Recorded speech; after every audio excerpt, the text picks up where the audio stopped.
नमस्कार दोस्तों, मैं सुप्रिया स्वागत करती हूँ आपका डिकोड एग्जाम के डेली करंट अफेयर की क्लास में। दोस्तों, आज हम अपनी करंट अफेयर की क्लास में डिस्कस करेंगे 28 जून से रिलेटेड करंट अफेयर को। तो चलिए दोस्तों, जल्दी से आप सभी लोग सेशन से जुड़ जाइए, सेशन को शेयर कर दें आप सभी लोग, और डेली करंट अफेयर की क्लास कोशिश करिए आप लोग डेली फॉलो करने के लिए। बहुत ही इंपॉर्टेंट है करंट अफेयर। अगर आप डेली इस क्लास को फॉलो करेंगे तो मैं इस बात की पूरी श्योरिटी देती हूँ कि आप किसी भी एग्जाम में बैठेंगे, करंट अफेयर के क्लास जो क्वेश्चंस होंगे वो आपसे नहीं छूटेंगे। और इवन अगर आप प्रीवियस ईयर्स के क्वेश्चंस को भी फॉलो करिए दोस्तों, उसको देखिए कि किस तरह से प्रश्न करंट अफेयर में पूछे जाते हैं, जिससे कि आपको ये पता चलेगा कि आपको किस तरीके से क्या चीजें पढ़नी है। ठीक है, तो कोशिश करिए डेली करंट अफेयर की क्लास को फॉलो करने का। और जो पीडीएफ आपको प्रोवाइड की जाती है टेलीग्राम ग्रुप पे, देखिए लिंक उसका डिस्क्रिप्शन बॉक्स में दिया हुआ है। कोशिश करिए वहां से पीडीएफ को डाउनलोड करके अपनी शॉर्ट नोट्स बनाने के लिए और उसको रिवीजन करने का। तो चलिए इसी के साथ स्टार्ट करते हैं अपनी क्लास को। क्लास स्टार्ट करूं उसके पहले कहना चाहूंगी कि जल्दी से चैनल को सब्सक्राइब कर लीजिए, बेल आइकन को प्रेस कर लीजिए। इससे आपको चैनल से रिलेटेड हर क्लास की वीडियो का प्रॉपर नोटिफिकेशन मिलेगा और आपकी कोई भी क्लास मिस नहीं होगी। स्टार्ट करते हैं दोस्तों अपनी क्लास। और आज की क्लास में हमारा सबसे पहला इंपॉर्टेंट प्रश्न है कि प्रधानमंत्री नरेंद्र मोदी को किस देश का सर्वोच्च सम्मान ऑर्डर ऑफ द नाइल से सम्मानित किया गया। देखिए, जैसे ये पता होगा कि देखिए नाइल रिवर है, और नाइल रिवर किस देश के लिए, ठीक है, किस देश से संबंधित है। अगर आपको ये पता होगा तो ये आप आराम से जो है आंसर इसका कर सकेंगे। तो आप मुझे बताइए, देखिए किस नाइल रिवर को किस देश का वरदान कहा जाता है। इसका आंसर अगर आप लोग कर देंगे तो इसका आंसर आपको पता होगा, और इसका करेक्ट आंसर है सी है मिस्र। ठीक है, देखिए प्रधानमंत्री जी अभी जब यूएसए की यात्रा पे थे तो लौटते समय वो मिस्र की यात्रा पे गए, और मिस्र की यात्रा के दौरान उन्होंने जो है मिस्र के राष्ट्रपति अब्दुल फतह अल सीसी से वहां पे जो मिस्र की राजधानी काहिरा में मुलाकात किया, और दोनों देशों के जो प्रमुख नेता यानी कि भारत के प्रधानमंत्री और मिस्र के राष्ट्रपति के बीच में द्विपक्षीय वार्ता हुई। वार्ता के दौरान उन्होंने महत्वपूर्ण बिंदुओं पर विचार विमर्श किया कि जैसे कि किस तरीके से दोनों देशों के बीच व्यापार और निवेश को बढ़ावा मिले, सुरक्षा और रक्षा के क्षेत्र में किस तरीके से कार्य किया जाए, नवीकरणीय ऊर्जा के क्षेत्र में कार्य करना, संस्कृति और आम जनता के आपसी संपर्क को बढ़ाने जैसे चीजों पर उन्होंने आपसी विचार विमर्श किए। ठीक है, इतना ही नहीं दोस्तों, यहाँ पे दोनों देशों के नेताओं ने भारत मिस्र संबंधों की समग्रता से समीक्षा की, और साथ ही साथ उन्होंने आर्थिक और सांस्कृतिक रिश्ते को और बढ़ाने पर भी सहमति जताई है। इसी के साथ वहां पे यानी कि मिस्र के राष्ट्रपति अब्दुल फतह अल सीसी ने प्रधानमंत्री जी को मिस्र का सर्वोच्च सम्मान जिसका नाम है ऑर्डर ऑफ द नाइल से भी सम्मानित किया। ठीक है, ध्यान रखिएगा, ऑर्डर ऑफ नाइल जो है इसकी स्थापना 1915 में किया गया था, और ये उन राष्ट्राध्यक्षों, राजकुमारों और उपराष्ट्रपतियों को प्रदान किया जाता है जिन्होंने मिस्र या फिर मानवता के लिए जिन्होंने कार्य किया है, मानव समाज के कल्याण के लिए जिन्होंने कार्य किया है, उनको इस सम्मान से सम्मानित किया जाता है। मोदी जी के बारे में दोस्तों बात करें तो इस सर्वोच्च सम्मान के साथ ही इनको ये 13वां जो है सर्वोच्च राजकीय सम्मान है। इस तरह से देखा जाए 13 राष्ट्र के जो है सर्वोच्च सम्मान से प्रधानमंत्री जी मोदी जी को सम्मानित किया जा चुका है। इसके बाद लौटने से पहले यानी कि मिस्र से भारत लौटने के पहले मोदी जी ने काहिरा में मिस्र की एक ऐतिहासिक मस्जिद है जिसका नाम है अल हकीम मस्जिद, मोस्ट इंपॉर्टेंट दोस्तों, इसका भी दौरा किया, और ये 11वीं शताब्दी में बनाई गई मस्जिद है। तो आपसे पूछा जा सकता है कि अल हकीम मस्जिद जिसका दौरा प्रधानमंत्री जी ने किया है ये किस देश में स्थित है, ये इंपॉर्टेंट हो जाता है। तो ये मिस्र में स्थित है, और इस मस्जिद को दाऊदी बोहरा जो समुदाय है भारत के, उनकी सहायता से इस मस्जिद का अभी जीर्णोद्धार भी किया गया है, जिस कारण से ये मस्जिद आपके एग्जाम के लिए इंपॉर्टेंट हो जाती है। मोस्ट इंपॉर्टेंट कर लीजिएगा, स्टार कर लीजिए इस लाइन को, बहुत ही ज्यादा जरूरी है। ठीक है, आइए मिस्र के बारे में बात कर लेते हैं। मिस्र अफ्रीका का ये देश है दोस्तों, अफ्रीका के देखा जाए नॉर्थ पार्ट में ईस्ट की तरफ है। ठीक है, तो यहाँ पे आपको देखने को मिलेगा मिस्र, ठीक है, जिसकी देखिए राजधानी जो की बात करें किससे किससे अपनी सीमा को ये साझा करता है, तो ध्यान रखिएगा इसकी जो सीमा साझा होती है वो 4 देशों से, एक तरफ इजराइल से है। ठीक है दोस्तों, तो इजराइल से यहाँ पे, फिर जॉर्डन से, फिर उसके बाद बात करें सूडान से, और फिर बात करें लीबिया से। मिस्र की राजधानी दोस्तों काहिरो है। ठीक है, काहिरो और यहाँ की जो मुद्रा है वो है मिस्र पाउंड। ठीक है, और यहाँ के जो राष्ट्रपति अब्दुल फतह अल सीसी है। ठीक है, ये हम लोगों ने देखा। आते हैं दोस्तों अगले प्रश्न पे। अगला प्रश्न है हमारा कि केंद्रीय मंत्री अमित शाह ने किस शहर में बलिदान स्तंभ की आधारशिला रखी है? तो बलिदान स्तंभ की आधारशिला केंद्रीय गृह मंत्री अमित शाह जी के द्वारा रखा गया है। किस शहर में रखा गया है? ऑप्शंस आप देख रहे हैं, लेह हो गया, श्रीनगर, चंडीगढ़ या फिर जम्मू। तो करेक्ट आंसर इस बी है। यहाँ पे श्रीनगर में जो है बलिदान स्तंभ की आधारशिला रखी गई है केंद्रीय गृह मंत्री जी के द्वारा। ठीक है, तो जम्मू कश्मीर के श्रीनगर में ये बलिदान स्तंभ का निर्माण जो है उद्घाटन किया गया है, 24 जून को किया गया। और इसका जो उद्घाटन समारोह में देखा जाए जो किया गया, ये वाणिज्यिक केंद्र लाल चौक के पास जो है एक पार्क में इसका उद्घाटन किया गया है। बलिदान स्तंभ दोस्तों ये एक स्मारक है जो श्रीनगर स्मार्ट सिटी परियोजना के हिस्से के रूप में बनाया जा रहा है। ठीक है, इस स्मारक का उद्देश्य क्या है? तो उन साहसी शहीदों का सम्मान करना जिन्होंने देश के लिए सर्वोच्च बलिदान दिया है, जिन्होंने देश की रक्षा करते हुए अपने प्राणों का बलिदान दिया है, उनको सम्मान देने के लिए, उनको सम्मानित करने के लिए इस स्मारक का उद्घाटन किया गया है। दोस्तों जम्मू कश्मीर की बात करें जो कि अभी केंद्र शासित प्रदेश है, ये पहले एक राज्य हुआ करता था भारत का, लेकिन अगस्त 2019 में भारत का ये राज्य था। और 31 अगस्त, ध्यान रखिएगा, आप मुझे बताइए 31 अगस्त को हम कौन सा दिवस जो है मनाते हैं? ठीक है, किसकी जन्म तिथि इस दिन? तो 31 अगस्त 2019 को जम्मू कश्मीर को जो है दो भागों में बांट करके जम्मू कश्मीर और लद्दाख के रूप में 2 केंद्र शासित प्रदेश के रूप में विभाजित कर दिया गया था। तो वर्तमान में देखिए हमारे यहाँ 28 राज्य हैं। ठीक है, टोटल 28 स्टेट्स हैं। ठीक है, और अगर हम बात करें कितने यूटीज हैं तो 8 यूटीज है, यूनियन टेरिटरीज है। ठीक है, तो यहाँ पे लद्दाख भी जो है वर्तमान में केंद्र शासित प्रदेश है। 2019 31 अगस्त, ध्यान रखिएगा, ये इंपॉर्टेंट है। आइए कुछ यहाँ पे बात कर लेते हैं कुछ और भी करंट अफेयर की, जैसे कि पशु चिकित्सा और आयुर्वेद पर अंतर्राष्ट्रीय आयुर्वेद सम्मेलन का उद्घाटन किया गया। कहाँ किया गया दोस्तों? तो उत्तराखंड के हरिद्वार में किया गया। वहीं देखिए एशिया के सबसे बड़े 4 मीटर टेलीस्कोप का उद्घाटन किया गया, ये भी उत्तराखंड में किया गया। ठीक है, देवभूमि में। और अगला बात करें तो राष्ट्रपति द्रौपदी मुर्मू के 7वें अंतर्राष्ट्रीय धर्म सम्मेलन का उद्घाटन किया। कहाँ किया? तो मध्य प्रदेश के भोपाल में किया। तो ये कुछ अन्य करंट अफेयर थे जो आपके एग्जाम के लिए जरूरी थे, उनको हम लोगों ने यहाँ पे डिस्कस किया। आइए दोस्तों अगले प्रश्न की तरफ बढ़ते हैं। अगला प्रश्न है कि स्मार्ट सिटी मिशन परियोजना किस वर्ष शुरू की गई थी? तो देखिए ये योजना से संबंधित प्रश्न है, स्मार्ट सिटी मिशन परियोजना से है संबंधित, और इसकी शुरुआत 2015 में की गई थी। और इस मिशन ने अभी 25 जून 2015 को, माफ करिएगा 2023 को, इसने अपने 8 वर्ष पूरे कर लिए। ठीक है, और इसी अवसर पे जो केंद्रीय आवासन और शहरी कार्य मंत्री हरदीप सिंह पुरी, उन्होंने इस मिशन की सराहना किया। उन्होंने ट्वीट करते हुए ये कहा कि लगभग 1,80,000 करोड़ रुपए की लागत से इस जो परियोजना की शुरुआत की गई थी, यह अग्रिड परियोजना शहरी क्षेत्र में एक महत्वपूर्ण भूमिका निभा रही है शहर के विकास में। अगर हम बात करें इस परियोजना के बारे में दोस्तों, इस मिशन के बारे में, प्रधानमंत्री स्मार्ट सिटी मिशन, तो इसकी शुरुआत प्रधानमंत्री जी के द्वारा किया गया था। कब किया गया था? 25 जून 2015 को किया गया था। उद्देश्य क्या है दोस्तों? तो शहरों में ऐसी सुविधाएं और बुनियादी ढांचे को बढ़ावा देना जिससे नागरिकों का जीवन गुणवत्तापूर्ण हो और उन्हें स्वच्छ और बेहतर वातावरण उपलब्ध हो सके। ठीक है, तो हमने क्या देखा कि ये जो है 2015 में शुरू हो गई थी। इसके बारे में कुछ अन्य तथ्य भी देखे, जैसे कि ये एक केंद्र प्रायोजित योजना है। ठीक है, ध्यान रखिएगा, केंद्र प्रायोजित योजना है, यानी कि इसके जो कुछ भी इसमें जो लागत आती है वो केंद्र और राज्य मिल करके वहन करते हैं। और इसको ये नोडल मंत्रालय कौन सा है दोस्तों जो इसको चलाता है इस योजना को? तो आवास एवं शहरी कार्य मंत्रालय जो है इसको चलाता है। ये सब पॉइंट आप लिख लीजिएगा जो यहाँ पे मेंशन नहीं है। ठीक है, और अगर हम बात करें तो इसमें जो है लक्ष्य क्या रखा गया है दोस्तों?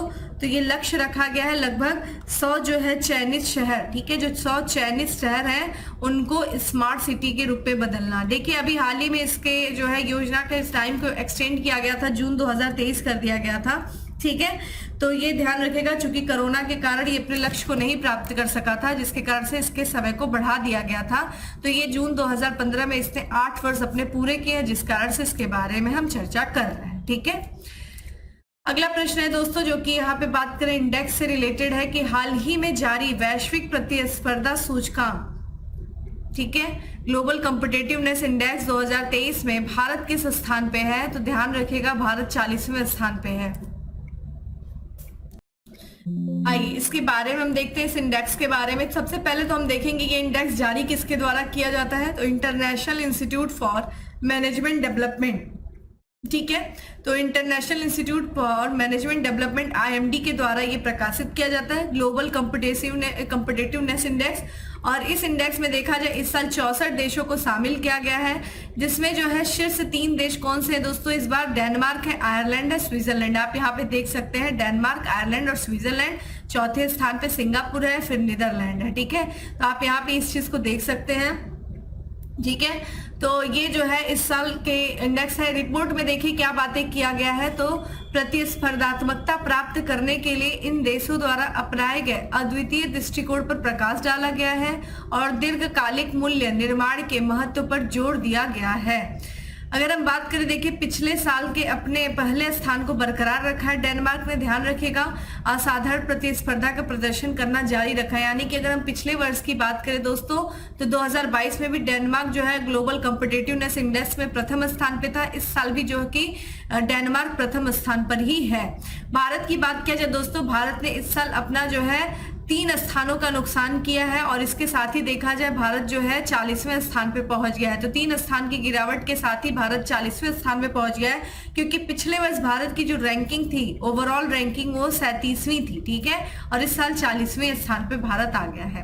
IMD की रिपोर्ट में प्रगति के कई क्षेत्र और प्रतिस्पर्धा की खोज में भारत के सामने आने वाली चुनौतियों पर भी प्रकाश डाला गया है। तो ठीक है, 64 देशों में भारत 37वें स्थान पर है और भारत के समक्ष जो कई सारे जो प्रतिस्पर्धा के क्षेत्र में, कई सारे क्षेत्रों में जो भारत के सामने चुनौतियां हैं, उन पर इस रिपोर्ट में प्रकाश डाला गया है। तो IMD के द्वारा ध्यान रखिएगा ग्लोबल कॉम्पिटिटिवनेस इंडेक्स जारी किया जाता है, जिसमें सिर्फ पहले स्थान पर डेनमार्क है और भारत देखिए 37वें स्थान से पहुंच करके 40वें स्थान पे चला गया है, ठीक है। अगले प्रश्न की तरफ बढ़ते हैं। अगला प्रश्न है कि चीन परमाणु ऊर्जा संयंत्र स्थापित करने के लिए किस देश के साथ समझौता किया है। तो किस देश में जो है चीन परमाणु ऊर्जा संयंत्र स्थापित करने जा रहा है, तो ये करने जा रहा है दोस्तों चीन अपने मोस्ट फेवर्ड नेशन, जिसको कह सकते हैं पाकिस्तान को, ठीक है। तो यहाँ पे जो है चीन ने नकदी संकट से जूझ रहे पाकिस्तान के साथ 1200 मेगावाट का परमाणु ऊर्जा संयंत्र स्थापित करने के लिए $4.8 बिलियन के भारी समझौते पर हस्ताक्षर किया है। तो यहाँ पे देखिए 1200 मेगावाट का परमाणु ऊर्जा संयंत्र चीन के द्वारा पाकिस्तान में स्थापित किया जाएगा और इसके लिए जो है दोनों देशों के बीच में $4.8 बिलियन के भारी समझौता हुआ है। ये जो समझौता है दोस्तों प्रधानमंत्री शहबाज शरीफ ने उस समझौते पर हस्ताक्षर किया, जिसके तहत बीजिंग जो है, देखिए पाकिस्तान का जो पंजाब प्रांत है वहां पे एक क्षेत्र है, ठीक है, मियांवाली जिला, वहां पे चश्मा नाम का एक क्षेत्र है जहां पे 1200 मेगावाट का चश्मा 5 परमाणु ऊर्जा संयंत्र निर्माण कराया जाएगा, ठीक है। तो ये चश्मा 5 परमाणु ऊर्जा संयंत्र दोस्तों पाकिस्तान के पंजाब प्रांत के मियांवाली जिले में स्थापित किया जा रहा है और ये संयंत्र जो है चीन के द्वारा स्थापित किया जाएगा, ठीक है, जिसके लिए भारत, यहाँ माफ करिएगा, पाकिस्तान और चीन के बीच में समझौता हुआ है, ठीक है। अगले प्रश्न की तरफ बढ़ते हैं। तो एशियाई विकास बैंक ने किस देश को $400 मिलियन का ऋण प्रदान करेगा। तो एशियाई विकास बैंक किस देश को $400 मिलियन का ऋण प्रदान करेगा दोस्तों। तो इसका करेक्ट आंसर है बांग्लादेश को, ठीक है। तो एशियाई विकास बैंक, ठीक है, ध्यान रखिएगा। देखिए जो यहाँ पे जो है बांग्लादेश में चट्टोग्राम और कॉक्स बाजार के बीच में 102 किलोमीटर लंबी दोहरी गेज रेल निर्माण के लिए बांग्लादेश को जो है $40 करोड़ का ऋण प्रदान किया जाएगा। किसके द्वारा? एशियाई विकास बैंक के द्वारा। इसका उद्देश्य क्या है? इन दोनों क्षेत्र के बीच में जो रेल लाइन को निर्माण किए जाने का जो उद्देश्य है वो व्यापार को बढ़ावा देना, निवेश को बढ़ावा देना और पर्यटन को बढ़ावा देना। इस उद्देश्य से जो है चट्टोग्राम और कॉक्स बाजार के बीच में 102 किलोमीटर लंबी दोहरी गेज रेलवे का निर्माण किया जा रहा है, जिसके लिए ऋण जो है बांग्लादेश को एडीबी के द्वारा जो है दिया जाएगा। ढाका में एडीबी के प्रतिनिधियों और बांग्लादेश सरकार के बीच ऋण समझौते पर हस्ताक्षर हुआ है और इस साल जो है नए रेल लिंक के खुलने की भी उम्मीद है। इसका लक्ष्य क्या है दोस्तों? 2024 तक चट्टोग्राम और कॉक्स बाजार के बीच में सालाना 29 लाख यात्रियों को परिवहन की सुविधा प्रदान करना है। देखिए ये जो चट्टोग्राम और कॉक्स बाजार के बीच में जो रेलवे नेटवर्क का जो निर्माण किया जा रहा है रेलवे लाइन का, वो एक यूनाइटेड नेशन के नेतृत्व की एक पहल है जिसका नाम है ट्रांस एशिया रेलवे नेटवर्क। ध्यान रखिएगा, ट्रांस एशिया रेलवे नेटवर्क ये एक संयुक्त राष्ट्र के नेतृत्व की पहल है। और इसका उद्देश्य क्या है, इसका लक्ष्य क्या है, तो एक तरीके से लोगों और बाजारों को बेहतर ढंग से जुड़ने के लिए एशिया और यूरोप के बीच निर्बाध रेल संपर्क प्रदान करना। तो लोग आपस में जुड़ सके, बाजारों तक उनकी पहुंच सुनिश्चित हो सके, इसके लिए बेहतर ढंग से जुड़ने के लिए रेल संपर्क प्रदान करना, ये ट्रांस एशिया रेल नेटवर्क का उद्देश्य है जिसका नेतृत्व संयुक्त राष्ट्र के द्वारा किया जा रहा है। और इसी पहल के तहत जो है चट्टोग्राम कॉक्स बाजार रेलवे लिंक का निर्माण किया जा रहा है, जिसके लिए बांग्लादेश को एडीबी ने 40 करोड़ डॉलर का, अमेरिकी डॉलर का ऋण प्रदान किया है। ठीक है, एडीबी की दोस्तों बात कर लेते हैं। इसकी स्थापना 1966 में हुई थी और इसके जो मुख्यालय वो मनीला फिलीपींस में है और इसके वर्तमान सदस्य 68 है। ठीक है, आते हैं दोस्तों अगले प्रश्न पे जो कि स्पोर्ट्स से रिलेटेड है कि निम्नलिखित में से कौन सा राज्य 13वीं हॉकी इंडिया जूनियर पुरुष राष्ट्रीय चैंपियनशिप 2023 जीता है। तो किस राज्य ने जीता है दोस्तों 13वीं हॉकी इंडिया चैंपियनशिप, पुरुष राष्ट्रीय चैंपियनशिप जीता है? ये जीता है मध्य प्रदेश ने। ठीक है, करेक्ट आंसर इज बी। तो हॉकी मध्य प्रदेश ने प्रतिष्ठित बिरसा मुंडा हॉकी स्टेडियम, देखिए बिरसा मुंडा हॉकी स्टेडियम दोस्तों कहाँ पे है, ध्यान रखिएगा, ये उड़ीसा में है। ठीक है, उड़ीसा में है। यहीं पे फाइनल मैच हुआ है 13वीं हॉकी इंडिया जूनियर पुरुष राष्ट्रीय चैंपियनशिप 2023, जिसमें हॉकी मध्य प्रदेश ने हॉकी चंडीगढ़ को हरा करके इस चैंपियनशिप पर अपना अधिकार बनाया है। फाइनल में हॉकी मध्य प्रदेश ने हॉकी चंडीगढ़ को 4-2 से हरा दिया है। ठीक है, इस बीच हॉकी हरियाणा ने उड़ीसा हॉकी एसोसिएशन को हरा करके तीसरा स्थान जो है हासिल किया इस प्रतियोगिता में। तो पहले स्थान पे हॉकी मध्य प्रदेश है, दूसरे स्थान पे हॉकी चंडीगढ़ है और तीसरे स्थान पे हॉकी हरियाणा है। हॉकी हरियाणा ने हॉकी उड़ीसा को हराया है। हॉकी मध्य प्रदेश के लिए देखिए श्रेयस धूपे है और मोहम्मद कुनैन दाद है और अली अहमद, इन्होंने गोल किया। और हॉकी चंडीगढ़ के लिए सुमित और सुरिंदर सिंह ने गोल किया है। तो ये था स्पोर्ट्स से रिलेटेड इंपॉर्टेंट चीज है दोस्तों। अब बात करते हैं हम अपने अगले प्रश्न की कि निम्नलिखित में से किस कंपनी को, ध्यान रखिएगा यह कंपनी है, को प्रतिष्ठित 2023-24 का सबसे पसंदीदा कार्यस्थल का खिताब मिला है। तो ये मिला है एनटीपीसी को। ठीक है, एनटीपीसी को मिला है। तो एनटीपीसी लिमिटेड को टीम मार्क्समैन द्वारा 2023-24 का सबसे पसंदीदा कार्यस्थल के प्रतिष्ठित पुरस्कार से सम्मानित किया गया है। ठीक है, मार्क्समैन के द्वारा किया गया है एनटीपीसी को।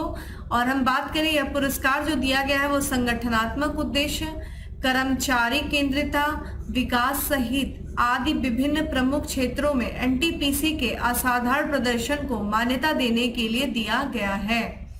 शीतल कुमार सहित अन्य अधिकारियों ने एनटीपीसी की ओर से इस पुरस्कार को प्राप्त किया है। एनटीपीसी के प्रगतिशील और पीपल बिफोर, ठीक है, पीएलएफ यानी कि प्लांट लोड फैक्टर दृष्टिकोण ने इसे एक पसंदीदा कार्यस्थल बना दिया है। और इस पुरस्कार को जो आयोजन किया गया दोस्तों वो इंडिया टुडे और बिजनेस स्टैंडर्ड के सहयोग से टीम मार्क्समैन ने इस पुरस्कार का आयोजन किया है। तो ध्यान रखिएगा, टीम मार्क्समैन के द्वारा जो है सबसे पसंदीदा कार्यस्थल 2023-24 का जो पुरस्कार दिया गया है वो NTPC national thermal power corporation को दिया गया है। आते हैं आपके अगले प्रश्न पे कि निम्नलिखित में से किस देश की रूढ़िवादी न्यू डेमोक्रेसी पार्टी ने संसदीय चुनाव जीता है? तो ये जीता है दोस्तों ग्रीस ने। करेक्ट आंसर इज यूरोप की कंट्री ग्रीस। तो ग्रीस के मध्य दक्षिण पंथी नेता है जिनका नाम है किरियाकोस मित्सोटाकिस। ठीक है, ध्यान रखेगा मित्सोटाकिस ये प्रधानमंत्री के रूप में ये दूसरी बार शपथ लेंगे। ठीक है, तो ये प्रधानमंत्री के कहा के ग्रीस के, ठीक है, और ये दक्षिण पंथी नेता है। ठीक है, किरियाकोस, और ये देखा जाए जो कितनी सीटें थी तो 99.67% वोट था, जिसमें जो है इनकी जो न्यू डेमोक्रेसी पार्टी है क्रियाकोस की, इन्होंने संसदीय चुनाव में 40.55 मतों के साथ जो है चुनाव को जीत लिया है। और इनकी जो विपक्षी पार्टी थी सिरीजा, उन्होंने 17.84% जो है पाया था, और इससे दुगने से भी अधिक जो है वो न्यू डेमोक्रेसी पार्टी ने हासिल किया है, जिसके प्रमुख है किरियाकोस। ठीक है, और ये अब ग्रीस में दूसरी बार जो है प्रधानमंत्री के रूप में शपथ ग्रहण करेंगे। ठीक है, जो चुनाव हुआ था उसमें न्यू डेमोक्रेसी को 300 सदस्यों वाली संसद में 158 सीटें स्पष्ट रूप से मिली हैं, जबकि विपक्षी पार्टी सिरिजा को 48 सीटें मिली हैं। तो काफी भारी अंतर पर जो है इन्होंने सीटों को जीता है, पूर्ण बहुमत की सरकार बना रहे हैं। ठीक है, ग्रीस में ये चीज ध्यान रखेगा। आते हैं अब अपने अगले प्रश्न पे, और आज का लास्ट एमसीक्यू है कि किस राज्य के सिद्धिपेट जिले में पुरातत्वविदों ने 1000 साल पुरानी मूर्ति कला के रूप में एक महत्वपूर्ण खोज की है। तो एक मूर्ति कला की खोज की गई है किस राज्य के सिद्धिपेट जिले में। ठीक है, 1000 साल पुरानी, तो ये है दोस्तों, ध्यान रखिएगा, तेलंगाना।